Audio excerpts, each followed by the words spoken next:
อความนอบน้อมจงมีแด่พระรัตนตรัยคือพระพุทธเจ้าพระธรรมเจ้าพระอริยสงฆ์เจ้าและพระพุทธเจ้าใหญ่ห้าพระองค์องค์ศักดิ์สิทธิ์ที่ประดิษฐานอยู่ณวิหารพระเจ้าใหญ่ห้าพระองค์วัดหนองเป็ดตำบลนาคายอำเภอตามสุเมนนี้ขอถวายความเคารพพระมหาเถรานุเถระทุกโลกขอเจริญพรญาติโยมสาธุชนทุกท่านรายการธรรมะจากวิหารพระเจ้าใหญ่ห้าพระองค์วัดหนองเป็ดตำบลนาคายอำเภอตามสุมจังหวัดอุบลราชธานี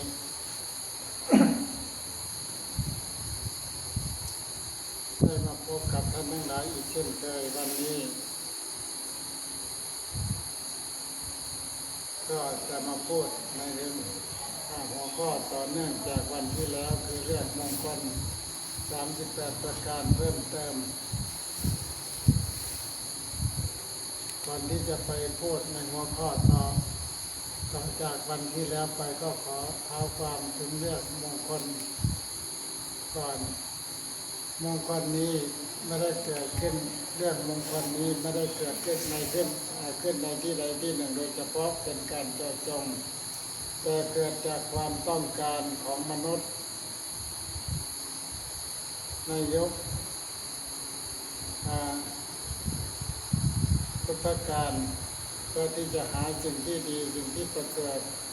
สิ่งที่เจริญแก่ชีวิตจึงได้คิดค้นกันเพื่อจะหาว่าสิ่งไหนที่เป็นมงคลสิ่งไหนที่เป็นสิ่งที่ประเสริฐที่สุดให้แก่ชีวิตจึงได้คิดหาว่าสิ่งไหนที่เป็นมงคลกันแน่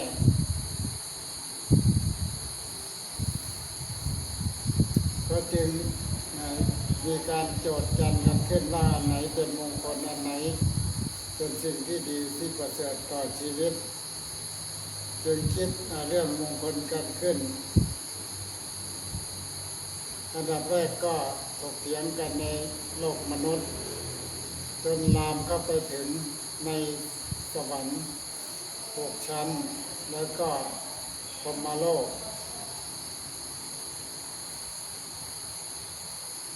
แล้วก็ในที่สุดก็มากล่าวถึงพระอินทร์ซึ่งเป็นผู้เป็นใหญ่สวรรค์ชั้นดาวดึงส์ได้นำเทวดาพวกหนึ่งมาเฝ้าพระพุทธเจ้าที่วัดพระเชตวันมหาวิหารในเมืองสาวัตถีเมื่อคืนหนึ่งได้เข้าไปทูลถามพระพุทธเจ้าว่าสิ่งไหนเป็นมงคลสิ่งไหนที่เป็นมงคลเป็นสิ่งที่ดีที่ประเสริฐต่อชีวิตของคนของมนุษย์มากที่สุดซึ่งพระพุทธองค์ก็ได้ตรัส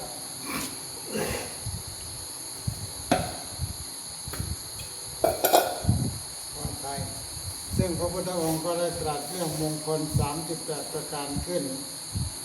ซึ่งเป็นแบบเป็นแผนมาจนถึงปัจจุบันว่าสิ่งที่เป็นมงคลนั้นในพุทธศาสนาพระองค์ตรัสว่ามี38ประการด้วยกันก็ขออ่านเป็นภาษาบาลีแล้วก็คำแปลให้ท่านทั้งหลายได้ฟังอีกครั้งหนึ่งภาษาบาลีท่านเรียกว่ามงคลสูตรซึ่งสูตรนี้ซึ่งพระสูตรนี้พระสงฆ์ท่านก็จะไปสวดไปเจริญพุทธมนต์ในงานมงคลต่างๆหรือว่าเป็นสิ่งที่เป็นมงคลก็สวดในงานมงคลต่าง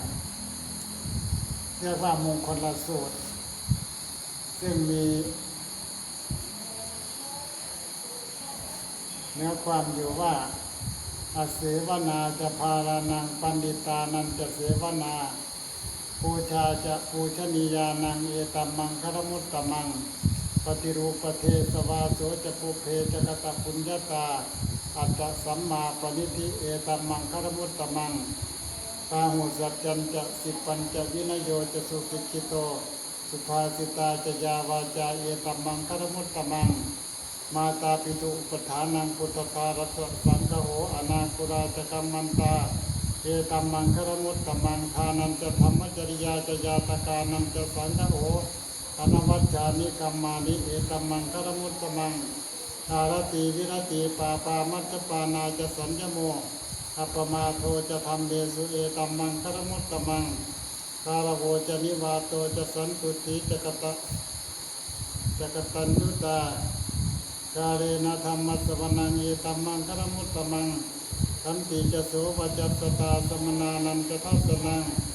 กาเรนะธรรมสากัจฉาเอตัมมังคารมุตตมัง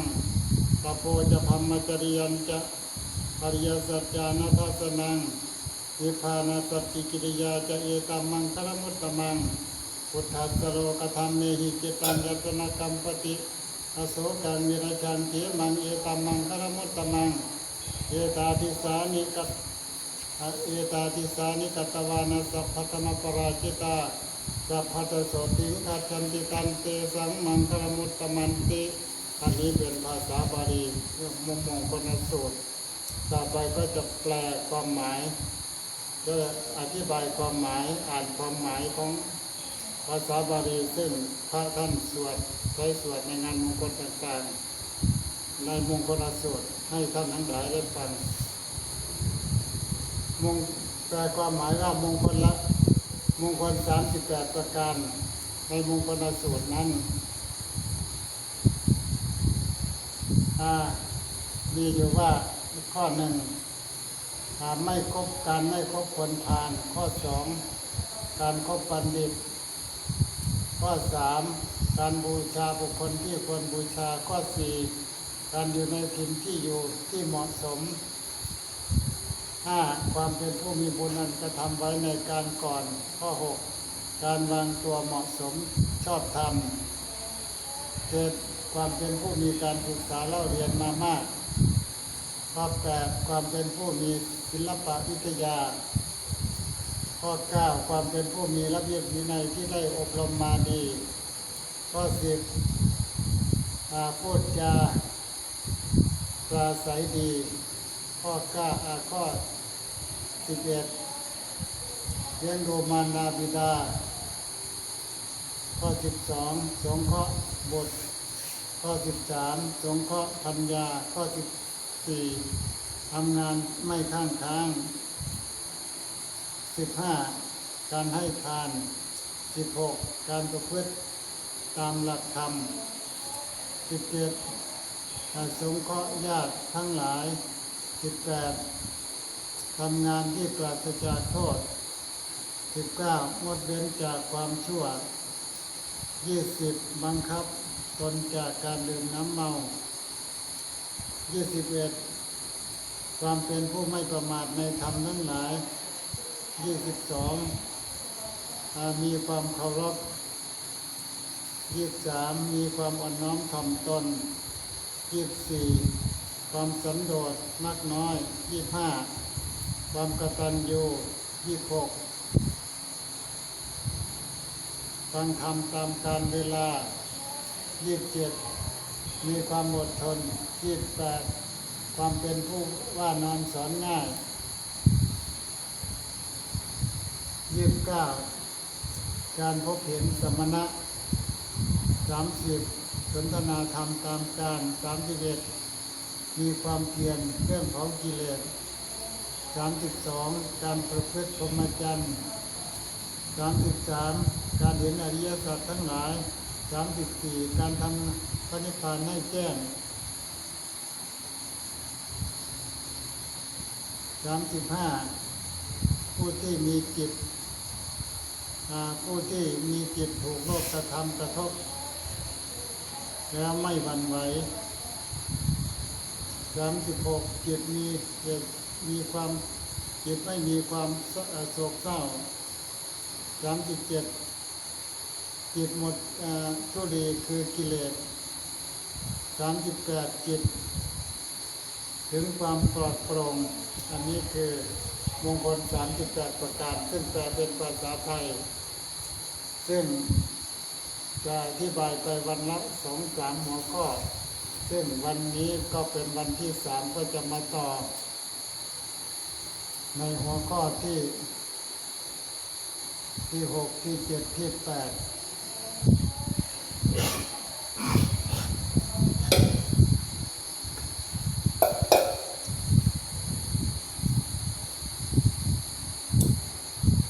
แล้วข้อที่เจ็ดมงคลมงคลข้อที่เจ็ดข้อที่หกพอไปมงคลข้อที่หกการวางตัวเหมาะสมตามการวางตัวเหมาะสมชอบธรรมข้อนี้ก็หมายความว่าการวางตัวให้เหมาะสมแก่เพศภาวะของตนเองและก็นอกจากวางตัวเหมาะสมแก่เพศภาวะของตนแล้วยังจะต้องถูกต้องถูกทำไม่ผิดธรรมไม่ผิดวินัยด้วยไม่ผิดกฎหมายบ้านเมืองด้วยอันนี้คือการวางตัวเหมาะสมและก็ชอบธรรมด้วยวางตัวให้เหมาะสมแก่เพศภาวะอายุของตัวเอง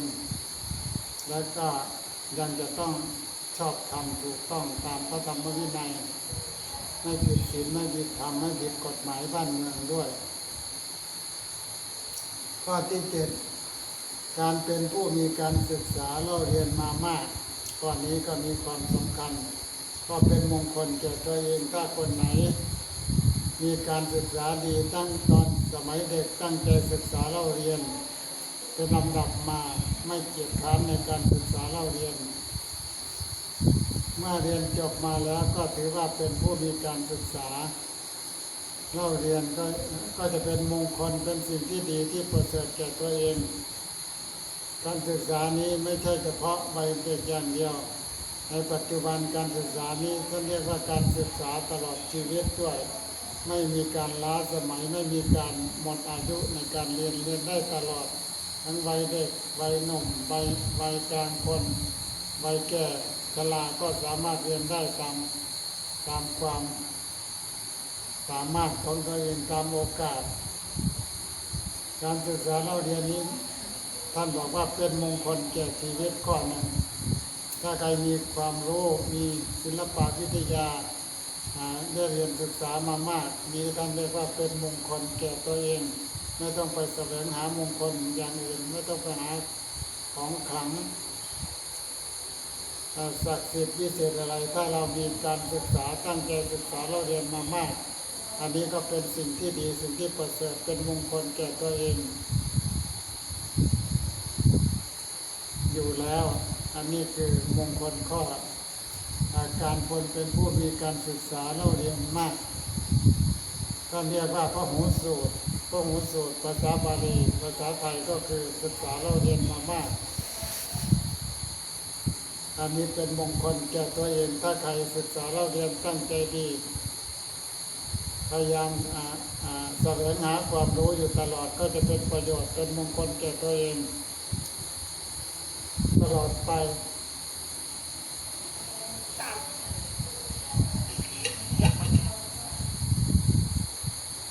ข้อที่แปดความเป็นผู้มีศิลปะวิทยาข้อนี้ก็เรียกว่ามีศิลปะนั้นศิลปะนี้ก็คล้ายๆกับการศึกษาบางคนอาจจะไม่ได้ศึกษาเล่าเรียนแต่ว่ามีศิลปะก็มีเช่นพ่อแม่ของเราท่านก็เรียนไม่จบสูงอะไรจบป .4 แต่ว่าท่านมีศิลปะเช่นถักสานทอผ้าถ้าผู้หญิงก็ทอผ้าถ้าผู้ชายก็อาจจะเป็นจักสานตะกร้าอะไรต่างๆเครื่องจักสานต่างๆอันนี้ก็เป็นศิลปะวิทยาสามารถเลี้ยงชีวิตตัวเองได้สามารถเป็นอาชีพได้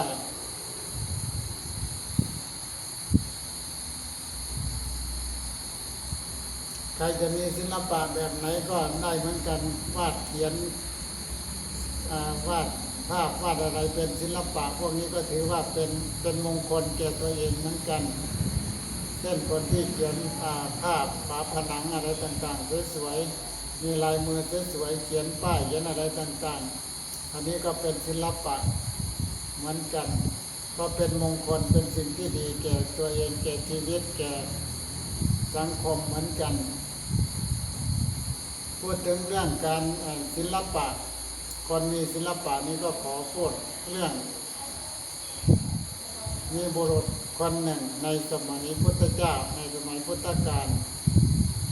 เป็นผู้มีศิลปะในการดีดก้อนกรวดก้อนหินนะเป็นผู้มีศิลปะดีดก้อนกรวด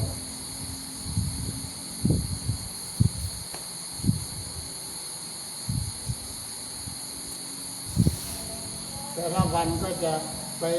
เอาก้อนหินก้อนกรวดในตีดใบไม้เด็ดใส่ใบไม้ให้เป็นรูปต่างๆได้ความสามารถพิเศษเด็ดก้อนกรวดให้ไปใส่ใบไม้ให้เป็นรูปต่างๆได้พอดีพระราชาเสด็จมาเห็นก็ถามว่าใครเป็นคนดีดก้อนกรวดนี้ก็ทราบว่าเป็นบุรุษอีกคนเป็นบุรุษคนหนึ่งพอดีพระราชานี้มีอำมาตย์อยู่คนหนึ่งเป็นคนพูดมากพระราชารำคาญเวลาจะพูดอะไรจะต้องพูดแทรกขึ้นทุกครั้งก็เลยทำยังไงจะให้อำมาตย์คนนี้หยุดพูดได้บ้างก็จึงเอาบุรุษคนนี้เข้าไปในวังด้วยเจาะรูผ้าม่านไว้แล้วก็ให้บุรุษคนนั้นไปนั่งอยู่ในผ้าม่านภายในผ้าม่านแล้วก็เจาะรูไว้เมื่ออามาตย์คนนั้นพูดขึ้นอ้าปากพูดเมื่อไหร่ก็ให้ดีดก้อนขี้แพะเข้าไปในปากอามาตย์คนนั้นบุรุษคนนั้นก็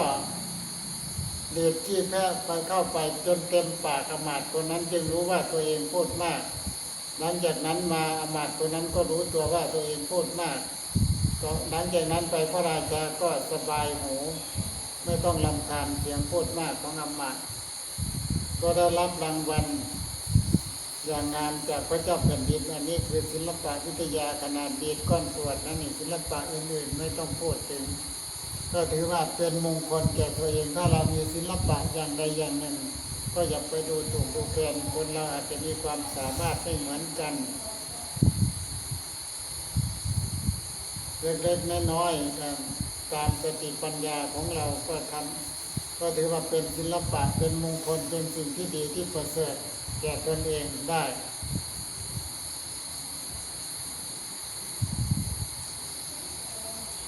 ข้อที่ 9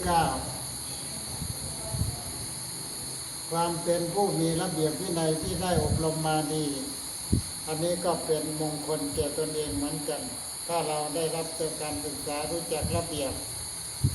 เข้าไปในสังคมต่างๆสังคมนี้เราควรจะวางตัวยังไงทำตัวยังไงประพฤติตัวยังไงเข้ามาในวัดมีระเบียบวินัยยังไง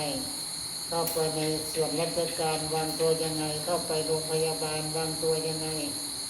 สถานที่ต่างๆเราควรจะวางตัวยังไงถ้าเราได้รับการศึกษาด้านระเบียบวินัยมาดีก็จะเป็นสิ่งที่ดีที่ประเสริฐแก่ตัวเองเป็นมงคลแก่ตัวเองเหมือนกันอันนี้คือการเป็นผู้มีระเบียบวินัยที่ได้ศึกษามาดีก็เป็นมงคลพุทธเจ้าตรัสว่าเป็นมงคลอันสูงสุด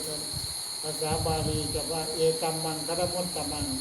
แต่เป็นภาษาไทยว่านั่นเป็นมงคลอันสูงสุดนะไม่ต้องไปแสวงหามงคลอย่างอื่นไม่ต้องไปหาเหล็กไหลอะไรต่างๆของขังอื่นๆถ้าเรามีระเบียบวินัยในตัวเองนี่ก็เป็นเสน่ห์ให้แก่ตัวเองเพิ่มเสน่ห์เพิ่มคุณค่าให้แก่ตัวเองเหมือนกันนี่คือวินัยเป็นผู้การเป็นผู้มีระเบียบวินัยที่ได้ศึกษาอบรมมาดีก็เป็นมงคลแก่ตัวเองเพราะฉะนั้นวันนี้3หัวข้อที่ 1คือการวางตัวเหมาะสมกับสถานการณ์ต่างๆและถูกต้องตามธรรมตามวินัยตามระเบียบกฎหมายบ้านเมือง 2ความเป็นผู้มีการศึกษาเล่าเรียนมามากอันนี้ก็เป็นมงคลให้แก่ตัวเองแก่สังคมแก่ครอบครัว